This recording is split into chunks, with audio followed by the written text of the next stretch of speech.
How Michael Bolton saved Clash Royale. At least that's what the CEO of Supercell kind of mentioned in this article. This is a wrap-up of his thoughts of 2025. Record year that matched 2024. Well, 2024, Brawl Stars popped off. 2025 was a historic year for Royale across the entire industry. Squad Busters was the first game ever killed after global launch. Didn't even feel like a global launch, to be honest. Market had a modest growth, 3%. Supercell is almost 16 years old. Oh my God.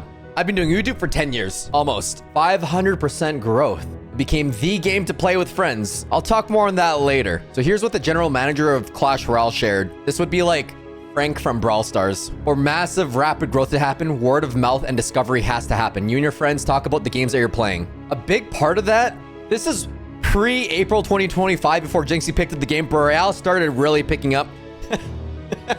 This is when people realized they wanted to watch people talk about Clash Royale, not just clip farming random stuff.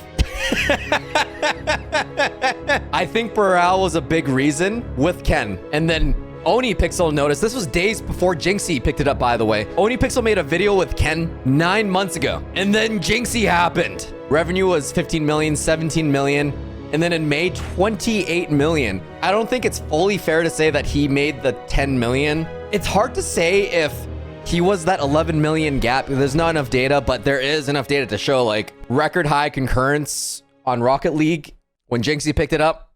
Coinky dink? I don't think so. Did the Clash Royale team or this article talk about Jinxie? No. The Barbolian campaign. When sentiment returned to a better state, the unexpected happened. The Barbolian campaign with a free Barbarian evolution that you can get at 6,000, but it was free for 1 day. Players liked the content. It was innovative, risk-taking. Michael Holton saved Clash Royale and not Royale, Ken, Jinxie, or any of the other content creators that brought lifestyle and virality to the game. But Michael Holton from the Barbolian campaign. Because the marketing execs likely had a very convincing spreadsheet with all these graphs and numbers correlating that the Barbolian is what spiked it. This is when I started seeing around February and March, when everything started picking up. People started making memes about Clash Royale. Oh, if you drink alcohol, your kid's gonna play Mega Knight. And like all these funny things that, which by the way, they kind of acknowledged actually. The real life memes, the lifestyle, the talking about it. You and your friends are talking about the games that you're playing. Word of mouth discovery has to happen. It's like they kind of knew. Royale, Ken, Jinxie, even Sketch is kind of calling them out on that too. I made a video saying that Jinxie didn't save Clash Royale because it already was in the uptrend. But to say that he didn't double that uptrend would be ignorant of me. Because in 2024, Clash Royale was making like 1 to 5 million a month. So it was already on the rise. He doubled the uptrend. Not to discredit the team. The reason 2025 was so good was in February, they finally had a second evolution slot, which makes sense. They released enough evolutions that the Reddit became more diverse. They had more evolutions. They released wall breakers and bombers. They started releasing 2 evolutions every month. So there's more than just 1 evolution to pick from. Then they had mystery drops because chests were kind of lame. Those daily rewards were really lame. Mystery drops in October of 2024 started appearing everywhere in Pass Royale. In March, the season shop got removed. There's so many people memeing that, oh, the mystery shop had progression. Yeah, it had 100% progression, but I started hating playing the dailies. And a lot of people in the comments too, when I was talking about this, mentioned they stopped playing because it just felt like a chore. So they brought some of the progression over. Then Royale's videos pops off. OniPixel and Ken. I have friends that watch Ken and they've never downloaded Clash Royale. I think all of these cultural phenomenons is what brought it mainstream. Then they're on a good streak. After April with Jinxie, he started playing. June, they had the reworks, 15K ladder, new rank rework, merge tactics came. Then in September, they kind of just like gave us common lucky chests. And I feel like even with a seasonal chest, this was like a net neutral. November, level 16, I'm sure makes sense. But the way they did it just felt like a money grab. It's not like Clash of Clans where I want to be Town Hall 18, have stronger defenses. Level 16, literally no benefits, just costs more money to play. And that doesn't feel good. And when that doesn't feel good, the people talking about it outside the game don't like talking about it anymore. Heroes was great. It should have just been evolutions. These are just champions with extra steps. If they really wanted heroes, it should have been a knight that you can put in the hero slot. But instead of an extra ability and costing more, it should have just have like a shield or something for 4 elixir.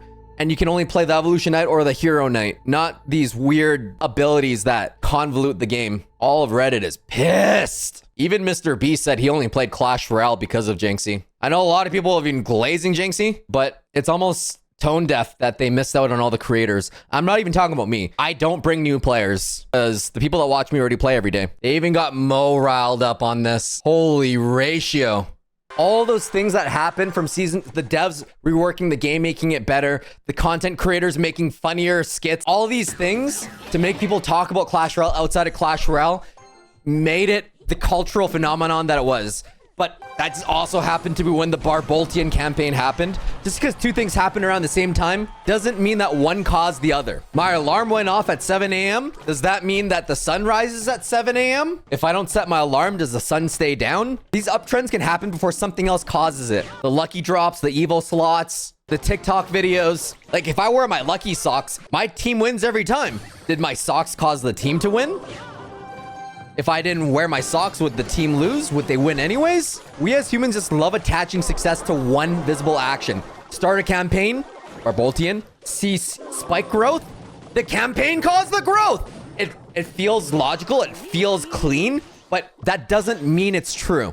Imagine if a new skin drops and at the same time a huge streamer starts playing the game again, and that causes more people to download the game. Was it the skin that caused people to play the game? Was it the streamer? Was it both? Was the game already gaining momentum? When multiple things change at once, you can't isolate cause from timing alone.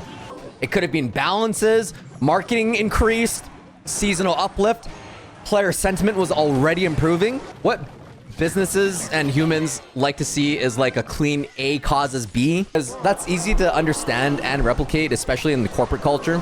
But in reality, there are factors that you have to isolate before you even start claiming these things. Pre-existing growth trends, update changes, creator content, the seasonality, marketing, campaign. Timing is coincidence, not confirmation.